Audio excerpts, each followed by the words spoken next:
भारत गौरव आचार्य श्री पुलक सागर जी गुरुदेव के प्रवचन और धार्मिक कार्यक्रम देखने एवं सुनने के लिए जिन शरणम मीडिया चैनल को अभी सब्सक्राइब करें और बेल आइकॉन पर क्लिक जरूर करें।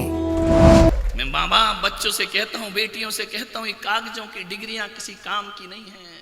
ये कागजों में अच्छे नंबर ले आए ये किसी काम के नहीं है। जो जिंदगी में अच्छे नंबर लाते हैं वो मेरे भारत का निर्माण किया करते हैं। भारत में रिश्तों का निर्माण किया। जिंदगी में अच्छे नंबर लाओ। मैं खुद पुलक सागर, यदि मेरे स्कूल की मार्कशीट देखोगे तो इतने अच्छे नंबर नहीं है मेरे, लेकिन जब जब कम नंबर आते थे तो मेरी माँ कहती थी कोई बात नहीं, ये डिग्रियां फेंक दे, जिंदगी में अच्छे नंबर लेकर के दिखाना।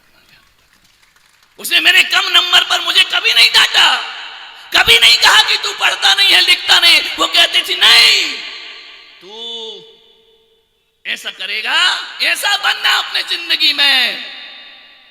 मैंने भी देखा कि बड़े बड़े लोग, पैसे वाले, धनपति लोग, पढ़े लिखे लोग स्टेज पर होते थे, मैं नीचे बैठता था। मैंने संकल्प लिया था कि एक दिन ऐसी जिंदगी जीऊंगा कि पढ़े लिखे मेरे चरणों में बैठेंगे, मैं इनसे ऊपर आकर मान्यवर। जिंदगी में अच्छे नंबर लाओ। ये डिग्रियों की होड़ लगी है बच्चों की।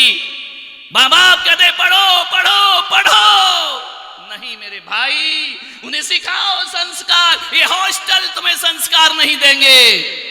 ये बाहर जाके जो बच्चे पढ़ते हैं ना, इन्हें कोई संस्कार नहीं मिलने वाला है।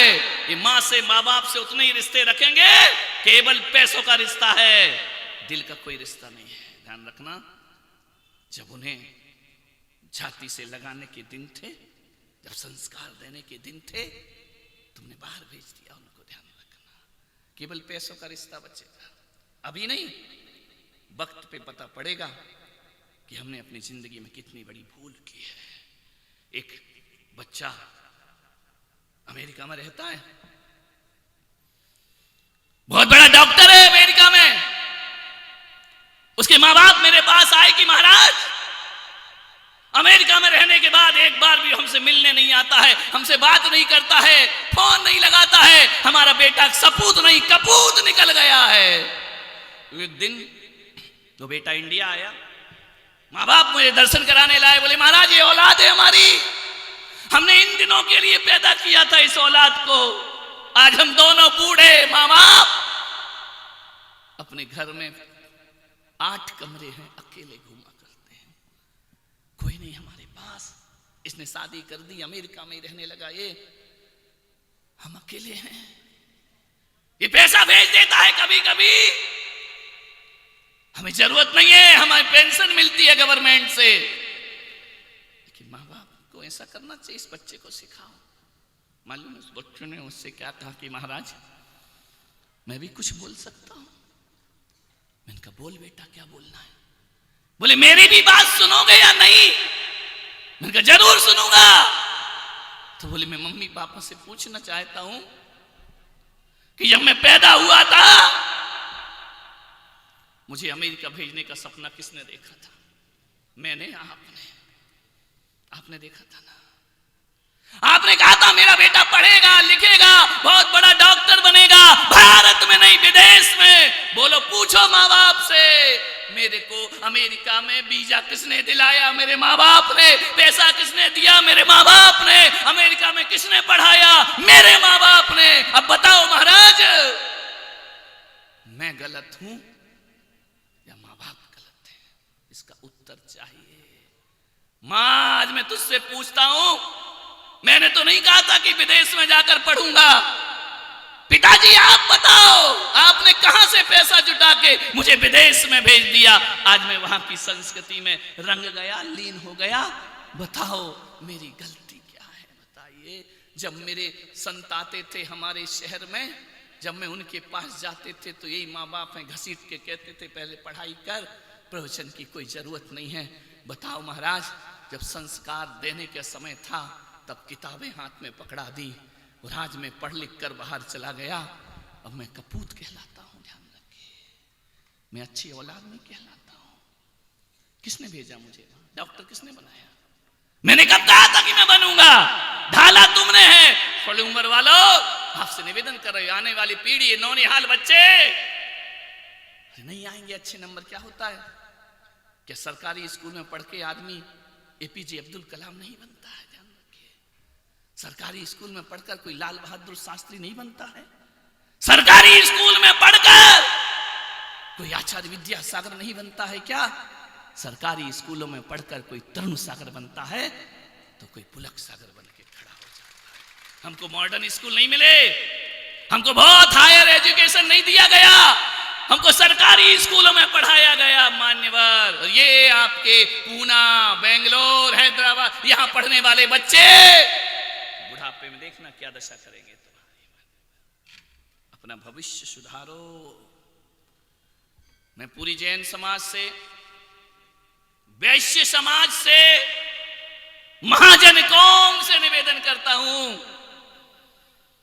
जो हमारे पूर्वजों ने नियम बनाए हैं, वंश परंपरा बनाई है, हमारे वैश्य के बच्चों को नौकरी नहीं करना चाहिए, उन्हें व्यापार करना चाहिए। ज्यादा नौकरी कराओगे औलाद तुमसे दूर हो जाएगी, बुढ़ापा अकेला बीतेगा, कम नंबर आए चलेगा। बेटे से कहना, ध्यान रखना, मैं आपसे एक सत्य उद्घाटित करता हूं कि आज मां बाप, कोई भी मां बाप दिल में हाथ रख के बताना जो मैं कह रहा हूं सही है या नहीं। आज मां बाप ये नहीं सोचते हैं कि मेरा बेटा विदेश में जाकर रहे, 5 लाख 10 लाख डॉलर कमाए। आज मां बाप ये सोचते हैं मेरा बेटा भले 10 लाख 5 लाख डॉलर ना कमा पाए, मेरा बेटा 50,000 कमाए, लेकिन शाम का भोजन मेरे साथ बैठ करके खाए। माँ बाप का अरमान हुआ करता है, शाम का भोजन मेरे साथ बैठ करके करे। माँ बाप के अरमान हो गए हैं, औलाद बहुत बिगड़े हैं हर घरों के। एक बाप चाहता है मेरा बेटा मेरे साथ खाना खाए। बोलो, आपसे निवेदन है, ये चाहते हो कि बेटा परदेसी हो जाए? नहीं, 4 पैसे कम कमाए, लेकिन हमारा बेटा हमारी सल उम्र में ही रहना चाहिए। ध्यान रखना है, आपसे निवेदन है। ये शिक्षाएं दो, व्यापार कराओ उनसे, नौकरी कराओगे, जॉब कराओगे, क्या कमाएगा बेटा नौकरी में? उस बेटे को बोलो, बेटा जितना तू महीने का नौकरी में कमाएगा ना, जितनी तनख्वाह तुझे मिलेगी उतनी हम दुकान में नौकरों को तनख्वाह दिया करते हैं। ध्यान रखिए, जिसके लिए तू बाहर जाकर के जिया करता है, हम नौकरों को उतनी तनख्वाह देते हैं। ध्यान रखो, बताओ, बच्चों को सिखाओ। तू बेटा नौकरी करके 10 लाख के चढ़ावा नहीं ले सकता है, 1 करोड़ का सौधर्म नहीं बन सकता है, लेकिन व्यापार करने वाला करोड़ों रुपए दे करके सौधर्म इंद्र। हम किसी के नौकर नहीं बनेंगे, हम दुकान के मालिक हैं। देखो ना, एक दुकानदारों ने जब तक प्रवचन है शटर गिरी पड़ी है, किसी बाप के नौकर है क्या? ये ध्यान रखना। नौकरी होती तो अभी जाना, गए हैं नौकरी वाले ऑफिस में, सेठ लोग आराम से प्रवचन सुन रहे हैं। ध्यान रखना, उनकी दुकान उनकी मर्जी, खोले या ना खोले। नौकरी काय को कराते हैं बच्चों को? ये नौकरियां शोभा नहीं देती हैं, नौकरियों से आपके घर में संपन्नता नहीं है। क्यों छिड़कते रहते हो? हमें सरकारी नौकरी नहीं मिलती, लात मारो ऐसी नौकरी को। मैं कहता हूं छोटी सी दुकान अच्छी है, किसी के नौकर बनने से स्वाभिमान के साथ अपनी जिंदगी जीना चाहिए।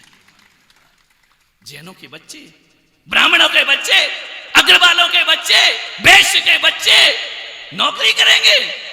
नहीं मेरे भाई, मैं अपनी सेठ, मैं अपनी समाज को किसी का नौकर बनाना नहीं चाहता हूं।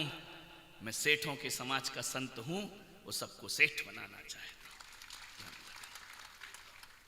क्या मिलता है? चोचलेबाजी। पढ़ते हैं, लिखते हैं, नौकरी वहां करते हैं, और एक फ्लैट बनाना हो तो बाप से पैसा मांगते हैं। वहां से फोन करते, पापा पैसा दे देना, मुझे यहां फ्लैट बनाना है। तू क्या कमा रहा है फिर वहां बैठ करके? बोलो, दुकान करता ना मेरे भाई, व्यापार करता ना मेरे भाई। गलती अकेली औलाद की नहीं, मां बाप की भी हुआ करती है। ध्यान रखना, वो अपने बच्चों को ऐसे सपने दिखाते हैं, बच्चों से ऐसी बातें करते हैं। नहीं मेरे भाई, आपसे निवेदन है, एकाकी जीवन बहुत बुरा होता है। अभी तुमको अच्छा लग रहा है, बच्चे पढ़ रहे हैं, उछल रहे हैं, कूद रहे हैं, जब बुढ़ापा होगा ना, तो जब तुम्हारे पास कोई नहीं होगा तो एक एक दिन हजार हजार वर्षों जैसा दिखता है। रातें नहीं कटती हैं अकेले में जब तुम्हारी औलाद तुम्हारे पास नहीं होगी। किस लिए औलाद पैदा करते हो? कि उनको बाहर छोड़ दिया जाए? नहीं मेरे भाई, बदलो, सोच बदलो, चिंतन बदलो, दिशा बदलो, युवा पीढ़ी को बदलो। बचपन से उसके मन में ये मत डालो कि तू एडवोकेट बन, तू डॉक्टर बन, तू वकील बन। ये डालो बेटा, सेठों की औलाद है, महाजन और सेठ बन करके जीना अपनी जिंदगी में। मेरा नाम करेगा रोशन जग में, मेरा